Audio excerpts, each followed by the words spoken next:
Cabai adalah salah satu tanaman hortikultura terpenting di Indonesia. Kebanyakan jenis tanaman cabai yang digunakan, termasuk cabai rawit, yang nama latinnya Capsicum puruscens, dan cabai besar, nama latinnya Capsicum annum. Cabai dapat ditanam dengan baik di dataran tinggi maupun dataran rendah.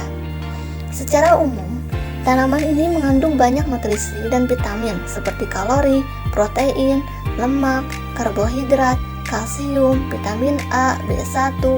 Tanaman cabai membutuhkan sinar matahari penuh dan tanah yang subur dan kaya akan bahan organik untuk pertumbuhan dan perkembangan yang optimal.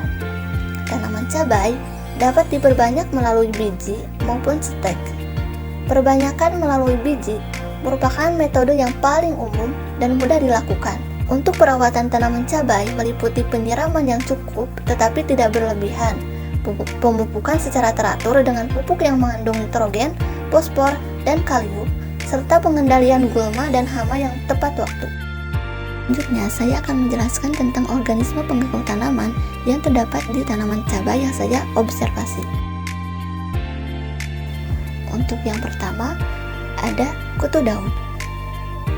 Kutu daun akan menghisap cairan bagian tanaman yang masih muda, sehingga daun yang terserang akan tampak bercak lalu keriting.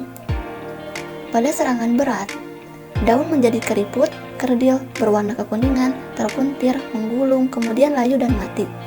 Kerugian akibat serangan kutu daun sebagai hama sebesar 6% sampai 25%. Untuk pengendaliannya bisa dilakukan dengan penyemprotan insektisida bila populasi tinggi mencapai ambang batas, yaitu lebih dari 50 setiap tanaman pada tanaman muda, tanaman pindahan, atau ketika hampir panen. Yang kedua ada belalang. Belalang adalah serangga herbivora yang terkadang dapat menjadi hama bagi tanaman, terutama jika populasi mereka menjadi terlalu banyak dan merusak tanaman secara signifikan. Ada beberapa jenis belalang seperti belalang sawah atau belalang daun dapat menyebabkan kerusakan pada tanaman dengan cara mengunyah daun, batang, ataupun bunga. Namun, penting untuk diingat bahwa tidak semua belalang adalah hama. Ada juga belalang yang bisa memberikan manfaat bagi ekosistem pertanian dengan berperan sebagai predator alami bagi hama lainnya.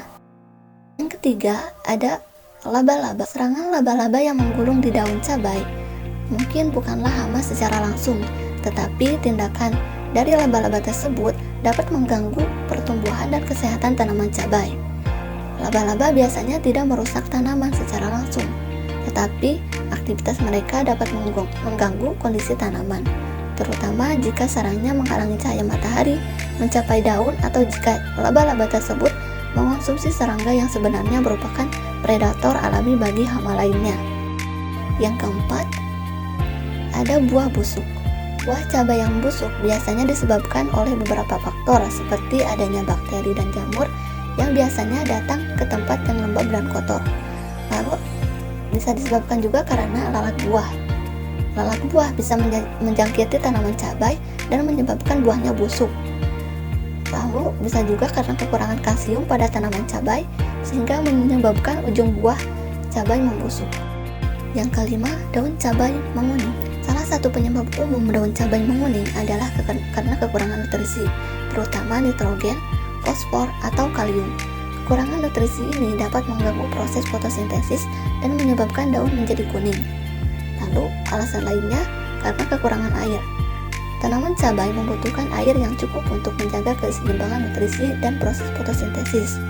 Kekurangan air dapat menyebabkan daun menguning dan kemudian layu. Paparan sinar matahari berlebihan juga bisa menjadi alasan mengapa daun cabai bisa menguning.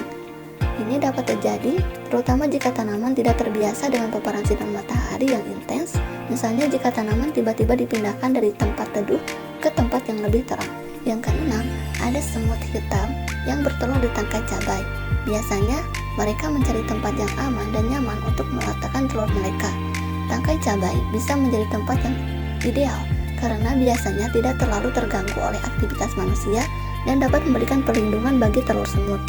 Meskipun semut bukanlah hama yang merusak tanaman cabai seperti ulat dan kutu daun, namun mereka juga bisa menjadi pengganggu jika populasi mereka terlalu banyak. Baiklah, mungkin segitu saja penjelasan dari saya. Sampai jumpa lagi di video selanjutnya.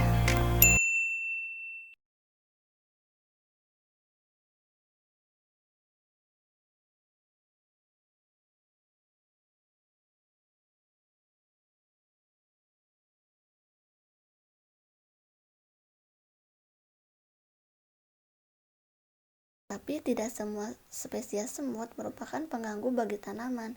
Ada beberapa spesies